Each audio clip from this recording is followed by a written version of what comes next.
Here's ABC 7's Nate Ryan.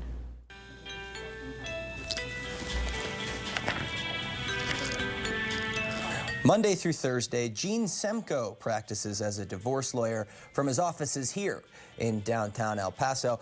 Now, fortunately, I'm not here to consult with Gene about that. I'm here to talk about his weekend job, where he reviews cases from the replay booth on college football's biggest stage. Nate. Mr. Official. Come on back, dude. Ready for me? How are you? I'm Gene. Let's do it. My pleasure. Still one timeout left here for Texas Tech. 8 seconds. Deep strike. Got the big man. Crabtree. Pulls free. And touchdown. Red Raiders with a second to go. Gene Semko has always played by the rules. After further review, the ruling on the field is confirmed. It's a touchdown. As a referee in the Big 12 Conference, he has to, because by the power vested in him, the outcome depends on it. I mean, we are graded on every play that we do. And we have a system in place at the Big 12.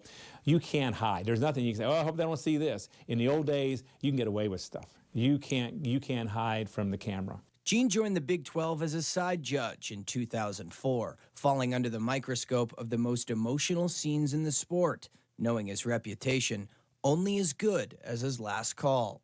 You know, in the game of football, there may only be 4 to 6 plays that are critical in the whole game as far as how to officiate it. The problem is when you have 220 plays in the Big 12 because they don't huddle, you don't know when those 6 plays are going to happen. And if you take off one play, that's when that play is going to happen. Very few could handle a job of such high consequence, so it's incredible to think of it as just a hobby for Semko, who's maintained practice as a divorce attorney in El Paso for 43 years. The whole thing about being a lawyer is just being prepared. It's like going on the football field. You have to be prepared. You do the same thing down at this office, because if you are prepared, you can settle cases, because the goal is to settle cases and not go to court. Perhaps that's why Semko knows when to show good judgment, as just like in a court case, Semko knows when to pick and choose his battles in a dispute on the sideline. We don't call everything. If we called everything, we'd be there all day and it'd all be about us. So you have to have the judgment that's good enough to know, I'm letting that go.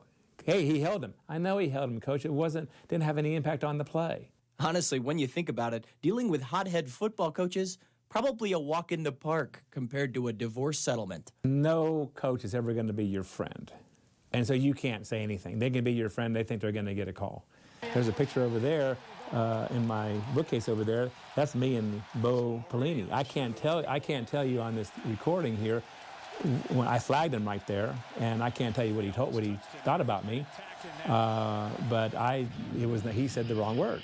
And so I had to flag him in 15 yards. And Gene's reputation as an attorney is parallel on the football field. In 2016, he moved to the Big 12 replay booth. So it'll go to Gene Semko, the replay official. And his crew most recently presided over last week's national title game. Big 12 crew will officiate this game. One day presiding over a champion, the next presiding over a court case. But the one constant between the two, the desire for the fundamental truth. If you ever have to say, I think he fumbled, it stands. There is no such word as I think is an incomplete pass. It's incomplete, or it's what they wrote on the field. Pressure is a privilege. And that ruling is always confirmed. Nate Ryan, ABC 7.